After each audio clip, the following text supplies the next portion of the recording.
तो hello guys, welcome back to my channel. तो दोस्तों, इस वीडियो में बात करने वाले हैं बैंक निफ्टी की वीकली एनालिसिस की, और साथ ही साथ हम मंडे को इंट्राडे में किस तरह से ट्रेड कर सकते हैं।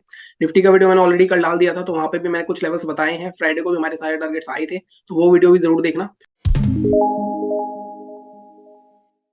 अभी अगर बैंक निफ्टी की बात करें तो बैंक निफ्टी निफ्टी से ज्यादा स्ट्रांग दिख रहा है हमें। कहीं ना कहीं निफ्टी ने अपना ब्रेकआउट करा ऑल टाइम हाई का, और साथ ही साथ वहां से एक करेक्शन भी देखने को मिल रही है, अगर आपने निफ्टी का चार्ट देखा होगा, डेली चार्ट। लेकिन अगर मैं बैंक निफ्टी की बात करूं तो बैंक निफ्टी के वीकली चार्ट में मार्केट लगातार ऊपर तो जाता हुआ दिख रहा है हमें। लेकिन हो क्या रहा है कि मार्केट ने ये हमारा प्रीवियस लेवल था, मार्केट इसको ब्रेकआउट करा मार्केट ने। अब मार्केट ने इसको रिटेस्ट ऑलरेडी किया हुआ है वैसे तो एक बार, लेकिन कहीं ना कहीं मार्केट लगातार 4 वीक से लगातार ग्रीन कैंडल बना रहा है।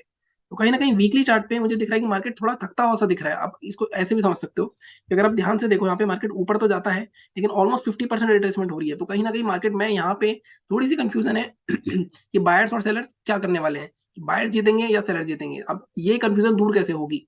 अब अगर आप देखोगे ध्यान से तो किसी भी वीक में पिछली कैंडल का लो ब्रेक नहीं हुआ है अभी तक, तो ये भी एक स्ट्रॉन्ग साइन होता है।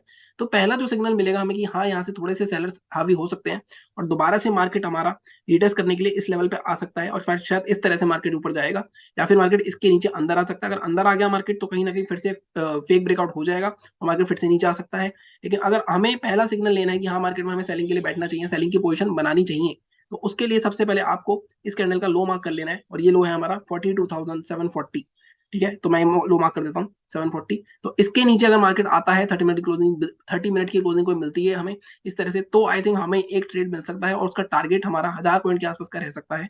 अगर जो पोजिशनल बनाना चाहता है, इस तरह की क्लोजिंग आती है, तो मार्केट यहाँ पे नीचे 850 तक जा सकता है। और बट ऑब्वियस ये लेवल अगर आप देखोगे वीकली चार्ट पे एक बहुत अच्छा खासा रेसिस्टेंस है, तो ये एक सपोर्ट का काम कर सकता है। ये तरीका हो गया सेलिंग का, कि आपको सेलिंग करनी है तो कहाँ करनी है। अगर मार्केट में बाइंग करनी है आपको, तो बाइंग के भी दो तरीके हैं। अगर आप देखो मार्केट में, मान लो आपका सेलिंग की अपॉर्चुनिटी छूट गई, यहाँ पे आपने मान लो सेलिंग की पोजीशन नहीं बनाई, तो आप जब नीचे जाएगा मार्केट, उसके बाद मार्केट ये जो बाइंग बायर जोन रहेगा यहाँ पे थोड़ा कंसोलिडेट करके ब्रेक करता है, तो आप यहाँ पे बाइंग की पोजीशन बना सकते हो इस रेंज के नीचे का स्टॉप लॉस लगा के पोजिशनली, और हो सकता है मार्केट आपको लगातार एक लंबा रन दे जाए इस बार। ठीक है, तो इस तरह से मार्केट मूव करता है। तो मार्केट में मैंने क्या किया, मैंने कुछ नहीं किया, सिंपल सी मैंने देखी कैंडल पैंडल पैटर्न देखे, देखा मैंने कि यहाँ पे मार्केट थोड़ा सा थकता हुआ दिख रहा है। विक्स हमें दिखा रही है कि मार्केट में सेलर्स आ रहे हैं, बार बार एंट्री करने की कोशिश कर रहे हैं। लेकिन सेलर्स आएंगे कब, जब प्रीवियस कैंडल, कोई भी वीकली की प्रीवियस कैंडल टूटेगी। तो वीकली चार्ट पे मैंने आपको जो पोजीशन का लेवल बताया है सेलिंग का, वो है 42,720। इसके नीचे सेल करेंगे हम। 30 मिनट की क्लोजिंग मैं आपको हमेशा बताता हूँ, मस्ट है अगर आपको वीकली पोजीशन बनानी है। और उसके बाद टारगेट आपके क्या रहेंगे, टारगेट आपका बट ऑब्वियस ये वाला रह सकता है 41,850 तक का। अब इसके बीच में 1000 पॉइंट आपके सीधे आए। अब इसके बीच में क्या क्या हो सकता है हर्डल्स, अगर आप देखो, एक हर्डल आपका 42,300 हो सकता है। अगर आपको टारगेट वाइज लेना है फर्स्ट सेकंड, तो 42,300 एक रह सकता है। ये क्यों हो सकता है, अब ध्यान से देखो, यहाँ पे एक स्ट्रॉन्ग कैंडल दिख रही है आपको। स्ट्रॉन्ग कैंडल की जो ओपनिंग और ये लोस होते हैं, ये बहुत इंपॉर्टेंट होते हैं, बहुत इंपॉर्टेंट सपोर्ट की तरह काम करते हैं। अगर ये निकलेगा मार्केट में 42,150, तो आप 41,850 तक बैठ सकते हो। तो ये हमारी बात हो गई सेलिंग की।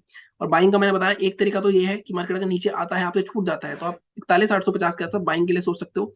बाइंग के मैंने एक दो तरीके बताए हैं आपको, तीन तरीके, या तो रेंज बन के मार्केट को ब्रेकआउट करे डेली चार्ट पे, या तो कोई इस तरह की एक हैमर टाइप की कैंडल बना दे, वहां पे भी बाइंग हो सकती है उसके हाई के ऊपर। ये स्टॉप लॉस लगा के, स्टॉप लॉस छोटा होगा, टारगेट लेकिन फिर आपके इसको इस लेवल तक के होंगे, और हो सकता है इसको क्रॉस भी कर जाए मार्केट। ठीक है, मार्केट में मोमेंटम बैंक निफ्टी में थोड़ा सा स्लो हुआ है, वो मैं भी डेली चार्ट पे दिखाता हूँ आपको किस बारे में बात कर रहा हूँ।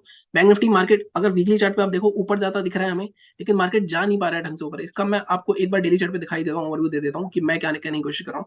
अगर आप ध्यान से देखो मार्केट में क्या हो रहा है, कोई लेवल ब्रेक हो रहा है। पहला लेवल ये ब्रेक हुआ मार्केट में हमारा 41,800 का, उसका मार्केट ऑलमोस्ट 41,800 से अगर आप देखो सिर्फ 42,500 600-700 पॉइंट के रेंज में 6 दिन बिताए।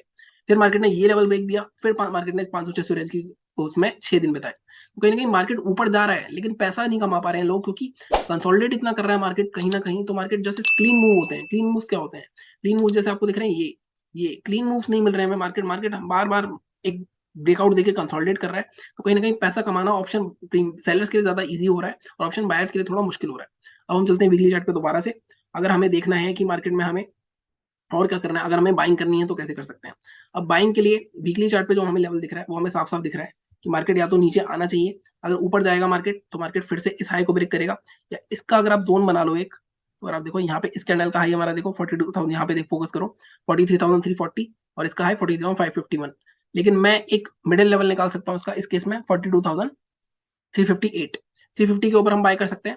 और इसके ऊपर अगर बाय करते हैं तो टारगेट्स आपकी क्या रह सकते हैं, पीछे टारगेट तो है नहीं कोई हमारा, तो बैंक निफ्टी मैंने आपको हमेशा बताया जब भी ऐसा हो तो आप अपने लॉजिकल टारगेट्स रखा करो। अब पहला टारगेट आपका 43,550 के आसपास आना चाहिए, ठीक है। तो लेकिन 550 200-250 पॉइंट के लिए तो आप ट्रेड नहीं करोगे।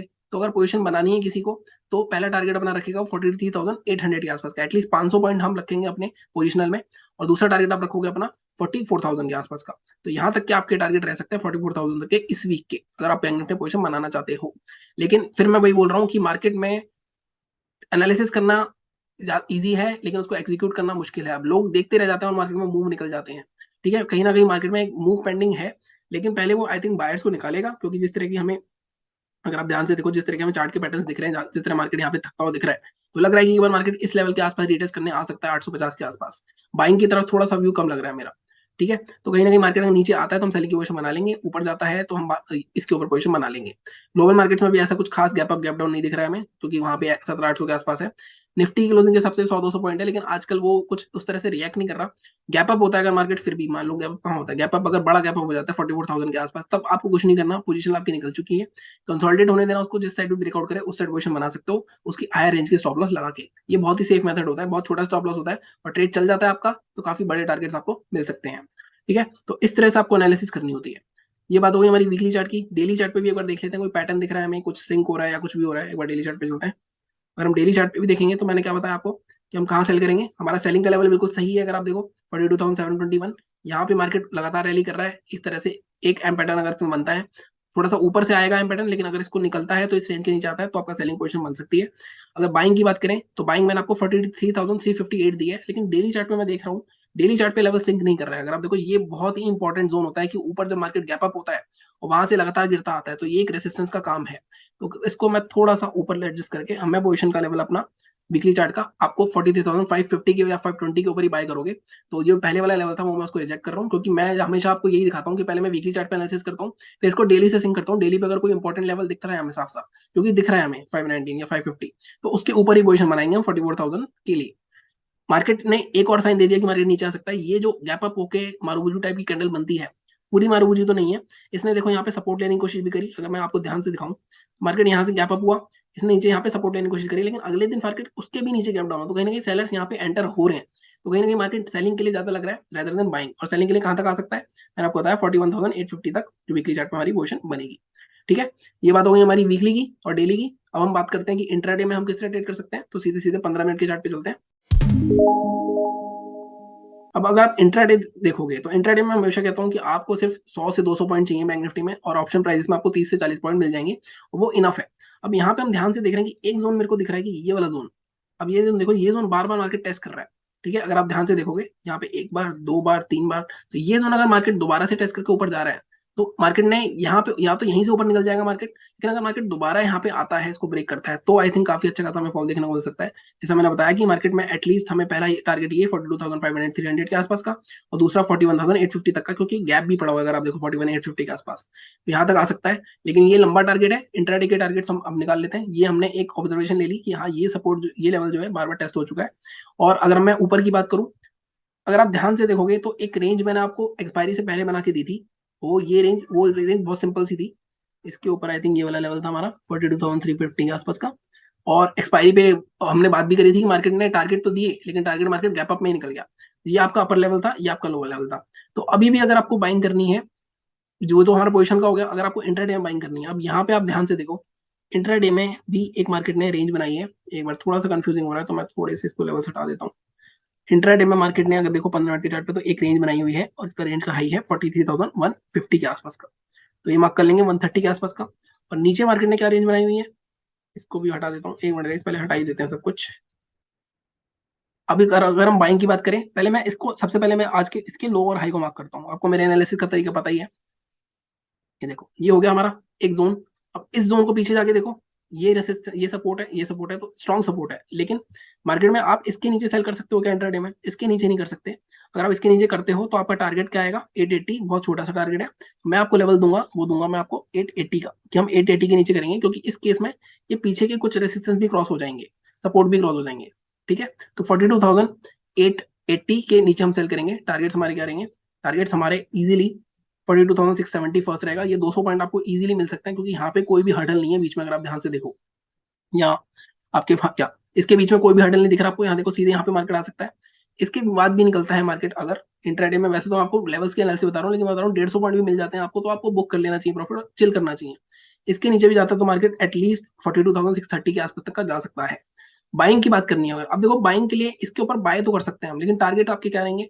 टारगेट आपको यहाँ तक मिल सकता है गैप फिलिंग तक का 193। 60 पॉइंट के लिए ट्रेड करोगे क्या आप? आई डोंट थिंक कि 60 पॉइंट के लिए हम ट्रेड करेंगे। तो बाइंग मैं आपको बताता हूँ, अब मैं जो लेवल बता रहा हूँ उस पर आप बाइंग भी कर सकते हो, सेलिंग भी। तो बाइंग के लिए हम एटलीस्ट इस लेवल तक का वेट करेंगे, 43,250 के आसपास का, 250 या 70। हम इसके ऊपर ही बाय करेंगे, इससे पहले बाय नहीं करेंगे। इसके ऊपर अगर निकलता भी है मार्केट, मान लो जो एग्रेसिव है वो बाय कर सकता है आधी क्वांटिटी में, बट मुझे ऐसा लगता है यहाँ पे फिर से रेजिस्टेंस आ सकता है।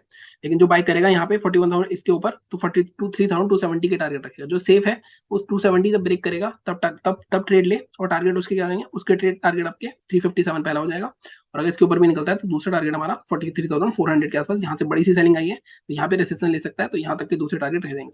और दूसरी चीज, जिसको यहाँ पे बाइंग नहीं करनी है तो सेलिंग कहाँ कर सकता है? मार्केट को ऊपर जाने दो, अगर मार्केट आपको यहाँ 42,270 से 350 के जोन में सेलिंग के लिए मिलता है, कोई आपको शूटिंग स्टार कैंडल मिलती है, तो आप यहाँ से सेल भी कर सकते हो, क्योंकि ये एक बहुत स्ट्रॉन्ग रेजिस्टेंस है। अगर आप यहाँ देखो काफी अच्छी खासी सेलिंग आई है, और ये इस रेंज का अपर एंड भी है, तो इस रेंज में अगर मार्केट को घूमना है कुछ दिन और, मार्केट यहाँ से नीचे जरूर आएगा। ठीक है, तो इस तरह से आपको एनालिसिस करनी होती है। लेवल्स मार्क करना इंपॉर्टेंट नहीं होता, मैं फिर बता रहा हूँ, लेवल्स मार्क करके उस पर ट्रेड करना इंपॉर्टेंट होता है। मार्केट मान लो कल यहाँ खुल गई कहीं ऊपर, तो लोग क्या सोचेंगे, लोग इन सबको भूल जाएंगे और लोग अपने इस हिसाब से रैंडम ट्रेड करना शुरू कर देंगे। अब इस केस में भी मैंने आपको बताया हुआ है कि अगर मार्केट नीचे आता है तो आने दो, हमारे लेवल्स के बाद ऊपर दोबारा से क्लोज करेगा तब आप दोबारा बाय कर सकते हो। और यहाँ पे गैप अप का मैंने आपको सीधा सीधा एक रूल बता रखा है, गैप अप गैप डाउन का, कि बड़ा गैप अप बड़ा गैप डाउन हो, तो कभी भी मार्केट मान लो गैप डाउन हुआ, ऊपर जा रहा है और नीचे आया, तो पहला स्विंग हमेशा मार्क करके रखो। दोबारा इसके ऊपर आएगा तो मार्केट अगेन आपको अच्छा प्रॉफिट देगा। तो पहले स्विंग के बेस पे ट्रेड लिया करो, गैप अप गैप डाउन में इमीडिएटली रन मत करा करो। ठीक है दोस्तों, ये थी आज की एनालिसिस। बाकी चैनल को इसी तरह सपोर्ट करते रहो, लाइक करो, शेयर करो, सब्सक्राइब करो। Thank you so much.